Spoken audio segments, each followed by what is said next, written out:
আমাদের অনেক long relationship, তো আমরা আগেও যেরকম ছিলাম এখনো সেই রকমই আছি।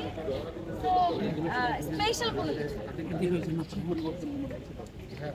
একদমই বিয়ের পর কোনো চেঞ্জ মনে হচ্ছে না, কারণ বিয়ের আগেও আমরা যেভাবে মানে আমাদের চলাফেরা কথাবার্তা হতো, বিয়ের পরও সেম আমরা ওইভাবে কথা বলি।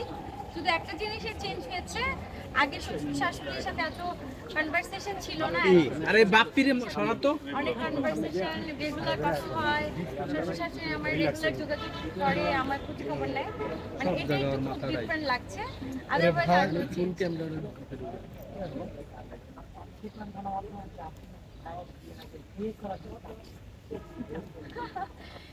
এটা হলো লাস্ট একটা আমাদের ভাইদের সাথেই কথা বলা, কথার মাঝখানে একটা কথা, এটা আসলে চাপ দেওয়ার তো কিছু না। একটা সবাই তো বিয়ে করার জন্য তাড়াতাড়ি বলে, হয়তো আমাদের দেশের সার্বিক পরিস্থিতিতে বিয়ের অনুষ্ঠানটা হয়নি। এখন এটা যদি হবে আপনারা বলেছেন দেখি নিউজটা করেছি, জানি না কে করেছে চাপ তো দিবি, আসলে ওইভাবে চাপ দেওয়া না, চাপ অন্যভাবে না, চাপ দেওয়ার কোনো ব্যাপার না। এটা জাস্ট আমি ওকে বলেছিলাম যে আমাকে নিয়ে সাংবাদিকরা অনেক নিউজ করছে, তাড়াতাড়ি বিয়ের অনুষ্ঠানটা করলে ভালো হয়। ও চাচ্ছিল তাড়াতাড়ি অনুষ্ঠানটা করার, কিন্তু পারিপার্শ্বিক অবস্থা, ফ্যামিলি ব্যাপার আছে, তারপর হচ্ছে ওর একটা বিজনেসের ব্যাপার আছে, কারণ বিয়ের একটা হিউজ একটা খরচ আপনারা জানেন। তো একটা হিউজ খরচটা মানে জমিয়ে কিন্তু একটা বিয়ের প্রিপারেশন করতে হয়, তো এটাই একটা ব্যাপার ছিল। দেশের পলিটিক্যাল ইস্যু ছিল এখানে, আরো আগে থেকে আমাদের করার কথা ছিল কিন্তু হয়নি।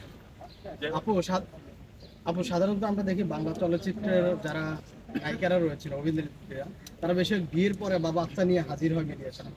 সেই ক্ষেত্রে আপনি ব্যতিক্রম, আপনি সবাইকে জানিয়ে বা ডাকডোল পিটিয়ে আয়োজন করছেন, এই প্ল্যানটা কিভাবে? এইটা আমাকে যখন সাংবাদিকরা আমাকে প্রায় সময় আপনারা আমাকে খোঁচা মেরে মেরে বলতেন যে নায়িকারা নাকি অনেক কিছু হাইড করে, তা আমি আপনাদের এটা কথা দিয়েছিলাম আমি কোনো কিছু হাইড করব না।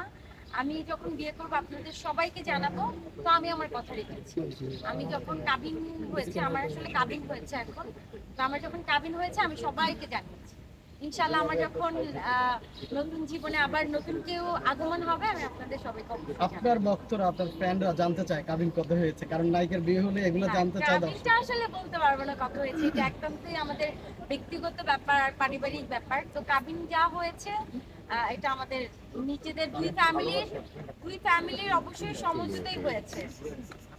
হানিমুনে কোথায় যাবেন বা প্ল্যান কি করেছে? হয়তো আপনারা এই ভিডিওটি পান নাই, আমরাও চাই না আসলে সবার সামনে এগুলো উঠে আসে।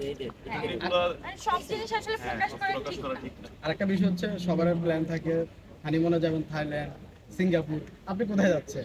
আমাদের আসলে এখনো এটা ঠিক হয়নি, বাট যাবো, কোথাও না কোথাও যাবো, আপনাদের জানিয়ে যাবো, সমস্যা নেই। আমার প্ল্যান আছে মালদ্বীপে যাওয়ার। আমি মালদ্বীপটা আগে থেকেই আমি রেখেছিলাম যে আমি বিয়ের পর মালদ্বীপে যাব। তো আমাদের যখন ওখানে অনুষ্ঠান হয়ে যাবে তারপর আমরা মালদ্বীপে যাওয়ার প্ল্যান আছে। ভাই আমরা জানি আপনারা প্রেম করে বিয়ে করেছেন, কে প্রথম প্রপোজ করেছিল এবং প্রথম পরিচয় কিভাবে? প্রথম পর্যন্ত মানে এটা 6 ইয়ার্স এখন বলতে গেলে, আর প্রেমের ক্ষেত্রে প্রপোজ তো ছেলেদেরই করতে হয়, তাই না? স্বাভাবিক। আর ও যেহেতু সেলিব্রিটি আমারই করতে দিয়েছে। এবং মানে কতদিন অ্যাকসেপ্ট করতে কতদিন লাগছে? বেশি দিন না, মাঝখানে। ও প্রেমিক হিসেবে